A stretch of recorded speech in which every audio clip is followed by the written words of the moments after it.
I'm Kent, School Director of Adventure Ski and Snowboard School, located in Encinitas since 1977. And we've helped thousands of people to have more fun skiing and snowboarding than they imagined possible. Now I'm going to show you how easy it is to learn how to ski or how to improve your skills if you already know how, so you and your family can enjoy skiing the entire mountain together. In this first very important lesson for a beginner, we would like to help you to learn to keep your balance, your speed under control, and how to stop. And you'll learn to do that here by pressing forward in your ski boots, pressing your heels apart into this V shape of the skis. It's called a wedge. The size of the wedge is what controls your speed. If you stand up taller, allowing the wedge to become smaller, we go faster. If we press forward in our boots and push our heels apart, increasing our wedge size, we slow down and come to a stop. So in the very first lesson as a beginner, you'll do this about 10 or 12 times. Of course, we also need to know how to walk up a hill in skiing. If we are going really fast, we might have our hat blow off our head, or maybe one of your family members above you on the hill needs your help. So we'll spend a little bit of time working on that. But the most important function of this lesson is for you to learn to keep your balance, your speed under control, and stop, and be able to be comfortable that you can glide down a hill and have fun on your skis. After you've had the first lesson as a beginner, you'll probably want to take the second lesson immediately after the first. About 95% of our beginners do that. While you're here and in the equipment with everything you've just learned fresh on your mind is the best time to take lesson 2. And if you're already an intermediate skier, this might be your first lesson, where the carpet will revolve. So we'll turn the carpet on and you'll spend just a few minutes standing in place, getting used to the carpet turning under your feet and the sensation of that. And then we'll work on reviewing and reinforcing the skills you learned in the first lesson. If we stand up a little bit taller, our skis flatten and they come closer together. To slow down and stop, we want to press forward in our boots, press our heels apart, and roll our ankles in on the inside edges of our skis. Once you've learned to do these things, we want to work on how we turn by shifting our weight from one ski to the other. So we keep our hands in front, our shoulders and hips face down the hill, and this is true whether you're a beginning, intermediate, or an advanced skier. So as a beginning skier, you'll want to learn how to rise up, shift your weight, press forward in your boot, and roll your ankle in to put the ski on its edge. As you start to become comfortable with those things, and even for those intermediate and advanced skiers out there, you'll want to work on balancing most of your weight on the downhill ski. So we have this exercise we call the foot tap exercise. We balance all our weight here and tap the ski that shouldn't have weight on it.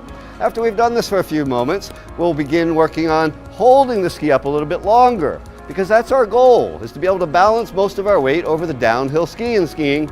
And if we can do that, then we're going to be much more proficient wedge turners, but we can soon start to move out of a wedge into an intermediate turn called the wedge Christie. That's where you start your turn in the wedge and you finish by bringing your skis closer together.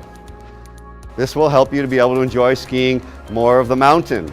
Of course, once you learn to bring your skis together, the next goal is to keep them together, turning them at the same time, which is called parallel turns.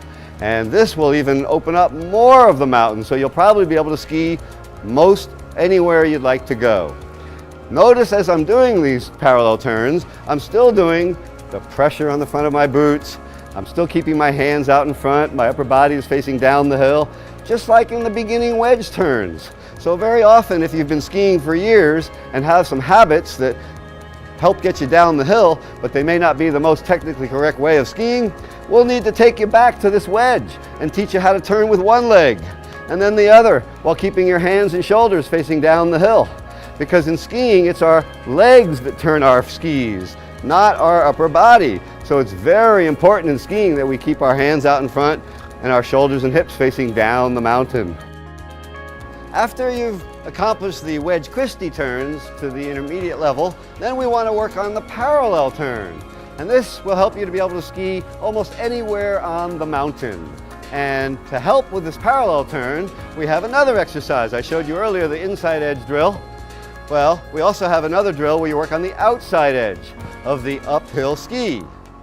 And when you can balance on the inside edge of one ski and the outside edge of the other, and then put two skis down, it's going to make those turns a lot easier.